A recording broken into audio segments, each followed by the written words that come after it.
Salut à tous, c'est Myriam. Vous vous souvenez dans ma vidéo sur les 5 conseils pour éviter de prendre du poids pendant le confinement, je vous conseillais de manger équilibré. Partout on vous parle de manger équilibré. Mais qu'est-ce que c'est vraiment? Non, c'est pas manger de la salade pour avoir le summer body, ni de s'infliger une assiette d'haricots verts vapeur, sans beurre, sans sel, sans haricots verts. Enfin, si, faut des haricots verts quand même. Alors, qu'est-ce que c'est une alimentation équilibrée? C'est l'alimentation qui vous apporte tous les nutriments dont votre corps a besoin pour que toutes les réactions chimiques puissent se faire.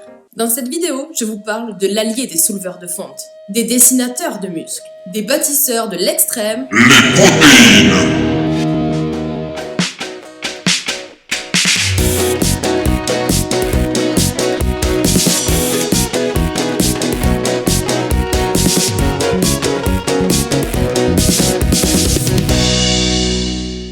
Les protéines, au même titre que les lipides et les glucides, que nous aurons la joie et l'immense privilège de développer dans d'autres vidéos, sont des macronutriments énergétiques, c'est-à-dire qu'ils libèrent des calories en étant digérés. Vous voyez ce collier de perles? Eh bien dans ce collier, chaque perle est un acide aminé. Le corps utilise 20 acides aminés différents pour fabriquer des protéines, dont 9 essentiels qui doivent être apportés par l'alimentation. Pourquoi? Car l'organisme ne sait pas les créer tout seul. Il est important de manger des protéines pour récupérer ces acides aminés qui sont si précieux. Mon précieux.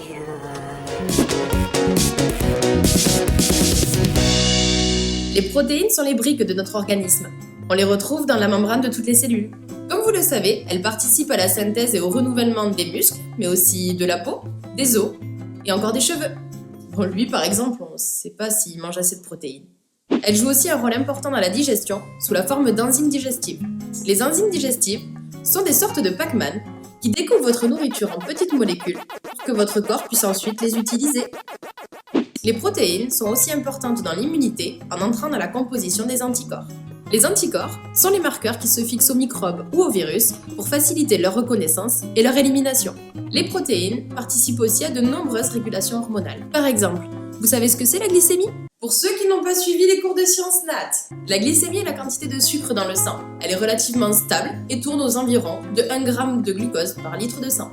Pour faire rentrer le sucre dans les cellules, il faut de l'insuline, qui est une hormone composée de 2 chaînes d'acides aminés, de 2 colliers de perles. Du coup, sans protéines, pas de régulation de la glycémie. La quantité de sucre dans le sang augmente et vous avez vite fait de vous transformer en fraise tagada. Le corps a donc énormément besoin de protéines, mais il ne sait pas les stocker, ce qui explique pourquoi il faut en manger régulièrement.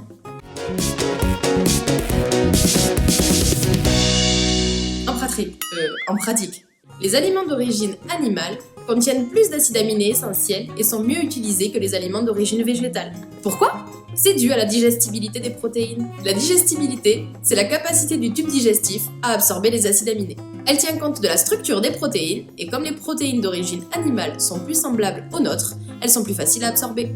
Les aliments les plus riches en protéines animales sont l'œuf, qui est la protéine de référence, celle qui contient les 9 acides aminés. C'est pour ça qu'on appelle ça un œuf. Non, c'est une blague.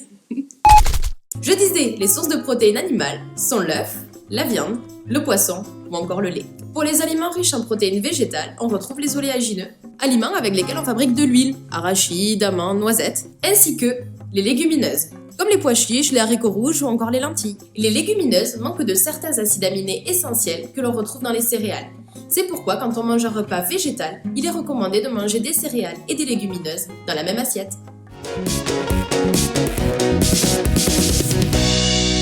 Le Plan National Nutrition Santé recommande de favoriser la volaille et de limiter les autres viandes à 500 g par semaine.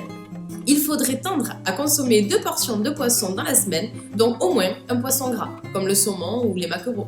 Les charcuteries, quant à elles, sont à limiter à 150 g par semaine.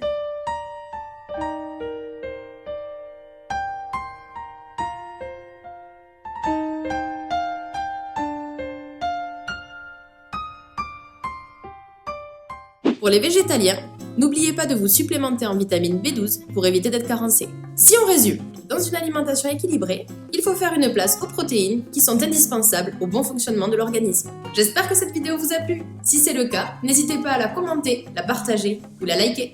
Si vous ne voulez pas louper les prochaines vidéos, n'hésitez pas à cliquer sur la cloche pour être averti de leur sortie. À bientôt pour de nouvelles infos diètes.